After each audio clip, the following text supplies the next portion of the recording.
മലയാളികൾ മരണപ്പെട്ടവരുടെ വിവരങ്ങളെല്ലാം നിങ്ങൾക്ക് ലഭ്യമാണല്ലോ. പിന്നെ പരിക്ക് പറ്റിയ ആളുകളുണ്ട്. പരിക്ക് പറ്റിയവരിൽ തന്നെ ചിലരുടെ ഗുരുതരാവസ്ഥയാണെന്നുണ്ട്.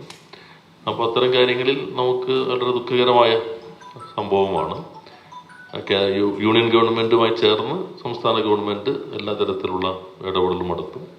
ഇപ്പോൾ യൂണിയൻ ഗവൺമെൻറ്റിൻ്റെ പ്രതിനിധി എത്തിയിട്ടുണ്ട്. നമ്മുടെ മിനിസ്റ്ററും ഒരു ഉദ്യോഗസ്ഥനും അങ്ങോട്ട് പോകുന്നുണ്ട്. അപ്പോൾ അവരുമായി ചേർന്ന് ബോഡി ഇങ്ങോട്ട് കൊണ്ടുവരുന്നതിനുള്ള കാര്യങ്ങളും ചികിത്സാ കാര്യങ്ങൾ ഇതെല്ലാം തന്നെ ഏകോപിപ്പിക്കാനാണ് ശ്രമിക്കുന്നത്. ഇപ്പോൾ പരിക്ക് പറ്റിയവരിൽ സ്വാഭാവികമായിട്ടും തീപിടുത്തമാകുമ്പോൾ അതിൻ്റെ എല്ലാവർക്കും അറിയാലോ, കുറച്ച് അപകട സാധ്യത കൂടുതലുള്ളതാണ്. അപ്പോൾ എല്ലാവരും രക്ഷപ്പെടണം എന്നാണ് നമ്മളെല്ലാവരും ആഗ്രഹിക്കുന്നത്. അതിനാവശ്യമായ ചികിത്സാ സൗകര്യങ്ങൾ അവിടെ ഉറപ്പുവരുത്തുന്നുണ്ട്. മുഖ്യമന്ത്രി തന്നെ ഇന്നലെ യൂണിയൻ ഗവൺമെൻറ്റിനോട് ആവശ്യപ്പെട്ടിരുന്നു. യൂണിയൻ ഗവൺമെൻറ് ഉടൻ തന്നെ ഇടപെട്ടിട്ടുണ്ട്. അപ്പോൾ അവരുമായി ചേർന്ന് തന്നെ കേരളം ഈ കാര്യങ്ങൾ കൈകാര്യം ചെയ്യാനാണ് ഉദ്ദേശിക്കുന്നത്.